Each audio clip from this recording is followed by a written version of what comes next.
We have an AFC Championship rematch between the Kansas City Chiefs and the Cincinnati Bengals. And obviously, last year, the Bengals beat the Chiefs in both of their matchups last year. In the regular season, in Week 17, the Bengals beat the Chiefs 34-31 at Paul Brown Stadium. And then in the AFC Championship game last year, Bengals beat the Chiefs 27-24. The Bengals overcame deficits in both of those games last year, Steve.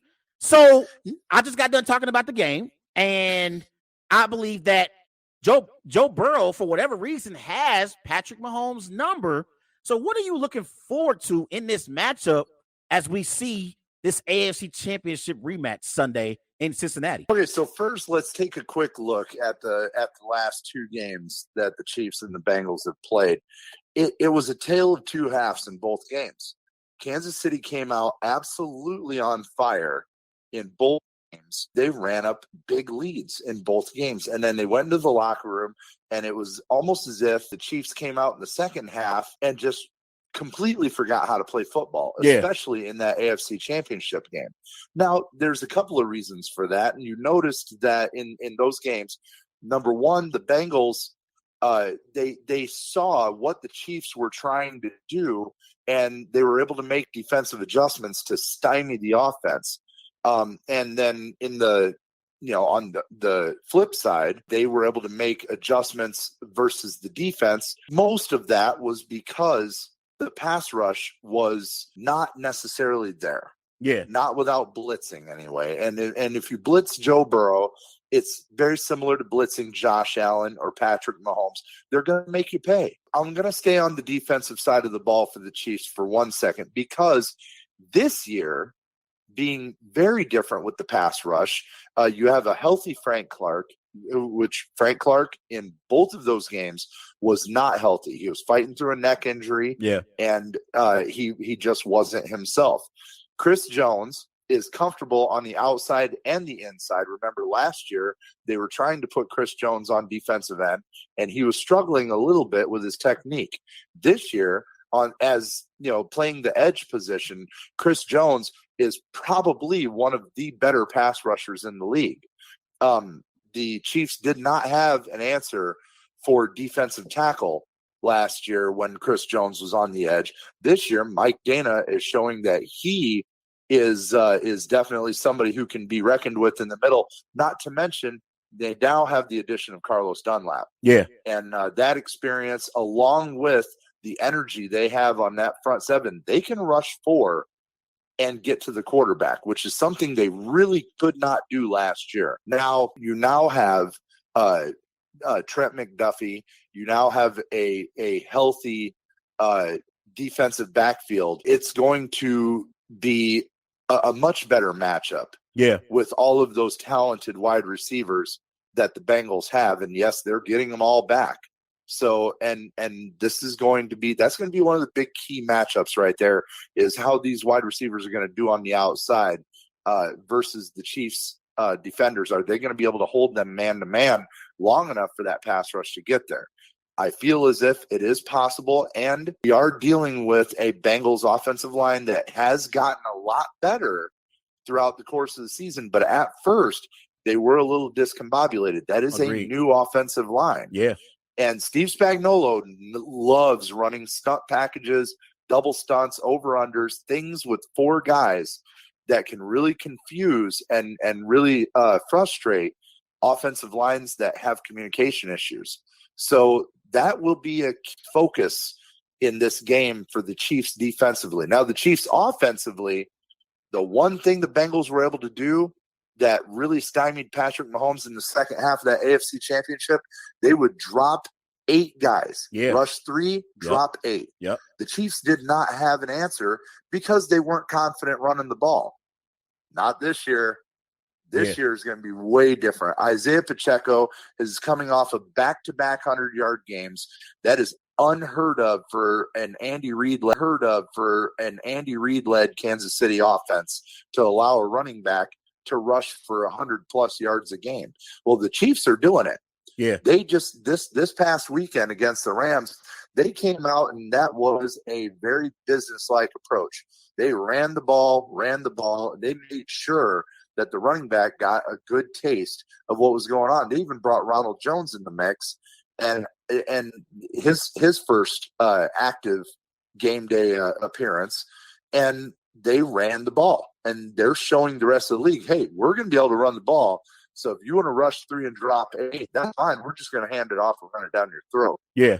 So now the Bengals, and I'm sure they're looking at that film too. Yeah. And I don't think we're going to see a lot of those 3-man rush drop 8 business like what we did in the second half of that AFC Championship game. Yeah, for sure. And honestly, though, Steve, what I'm looking forward to the most is the trash talk. The Chiefs, when they play the Bills, I hear Patrick Mahomes complimenting Josh Allen and Josh Allen complimenting Patrick Mahomes. When they play the Ravens, I hear him compliment Lamar complimenting Mahomes. Honestly, I think these two teams do not like each other. I believe that the Chiefs, they feel as if the Bengals ruined two things for them last year. One was the number 1 seed in the AFC, because you remember the Titans got the number 1 seed last year in the AFC. The Chiefs wanted that number 1 seed and that first round bye, and they wanted the road to the Super Bowl to have to come through Arrowhead in Kansas City. But when the Bengals beat them in week 17, that did not happen because of that loss. And then I thought that in the AFC Championship game, because the Bengals overcame an 11-point halftime deficit, that ruined Patrick Mahomes' opportunity to win his second Super Bowl. Stevie, that was a chance for the Chiefs to get back to the Super Bowl and win again. And then earlier this week, I don't know if you saw this, but the safety for the Chiefs, Justin Reed, he was on Twitter trash talking the receiver for the Bengals, Jamar Chase, who's going to return back to the field for this game.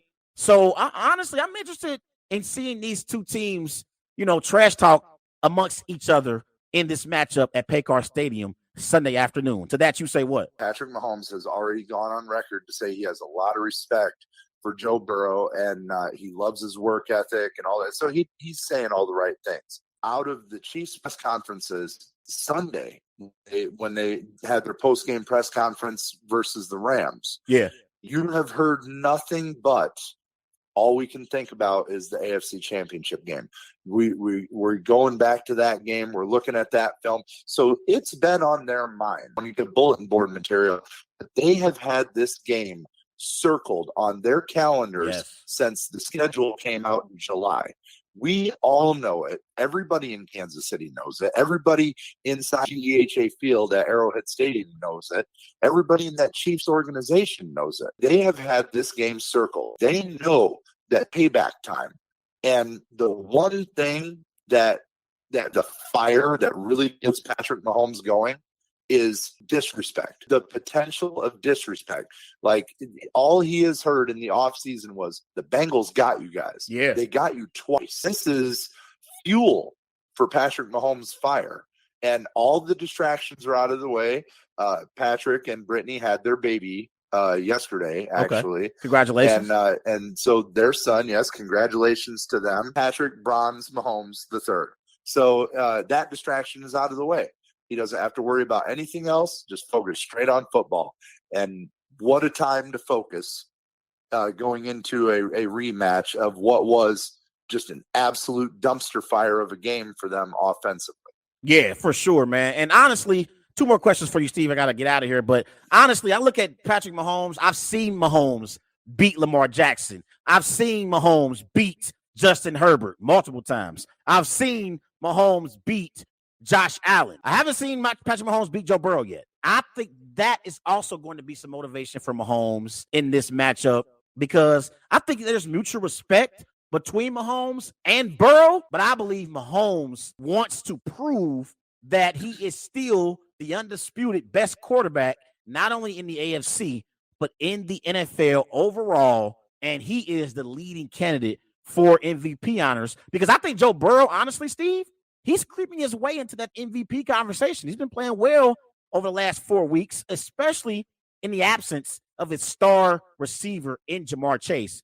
I think Patrick Mahomes wants to kind of send a message to Joe Burrow specifically. It would be easy to just say, well, Patrick Mahomes just, he needs to get that one on Joe Burrow. But see, one of the great parts of the Mahomes versus rivalry is he's traded blows with all of the quarterbacks that he's played against. Even Tom Brady, he lost to Tom Brady and beat Tom Brady. Yeah. Justin Herbert, he has lost to Justin Herbert and beaten him. Same thing with Lamar Jackson. The same thing with, every quarterback, every great quarterback he's being compared to right now. Yeah. Except for Joe Burrow. Now, that does two things. Number one, it's going to fuel Patrick Mahomes. The other thing it's going to do on the other side is eventually Joe Burrow, having not lost to Patrick Mahomes, you got to ask yourself, how soon before Joe Burrow starts kind of taking for granted that he's going to beat Kansas City? Yeah. Oh, we've got their number every time. Yeah. Why am I worried? We beat them every time. Well, as soon as you start thinking that, David becomes a little stronger and Goliath becomes a little more nonchalant. You kind of have to watch the attitude there. And Joe Burrow is kind of known for having that excessive amount. Yeah. And that can tend to bite him every once in a while. The biggest thing to look at here is the fundamentals. What are the Chiefs going to go to? What are the Bengals going to go to? The Chiefs are going to go back to the tape. They're going to say, what did we do wrong? How do we fix it? This is something that Kansas City has done every time they've lost. Yeah. Every time they've lost big, every time they've lost small, they go back to the tape and they say, what did we do wrong? How do we fix it? And they do it and they fix it. So you see the next time they roll out there, they're like, we aren't going to screw this up again. Yeah. And so that's going to be the motivation on Kansas City's side. The Bengals, they are going to start getting their swagger back because they are getting all their pieces back in place. And they started out rough this year. That offensive line wasn't doing them any favors. Joe Burrow was making mistakes. It was easy to dismiss the Bengals. And now they've come roaring back. Yep. And they're 8-1 in the last 9 games. They look phenomenal. Yeah. So it's going to be a great game. I agree. No matter what, it's going to be a great game. And real quick, Steve, I want to say this too, because I thought also in the AFC Championship, like real quick, I don't know if you respond to this. I thought the play of the game was before the end of the half when the Chiefs were in the red zone against the Bengals, and they had an opportunity to score a touchdown and go up 28-10 instead of being only up 21-10. But they also could have kicked the field goal. And I think Andy Reid wanted to kick the field goal. Mahomes waved him off. They tried to go. I think they tried to throw like a screen or something to Tyreek Hill. And I don't think Eli Apple was very good, but he made a tremendous play on Tyreek Hill on the last play of the half. And I thought that saved the Bengals, because if you go down 18 points to the Chiefs, I'm not so sure that Bengals team is going to be able to overcome an 18-point deficit compared to an 11-point deficit. So that you say what before we get out of here?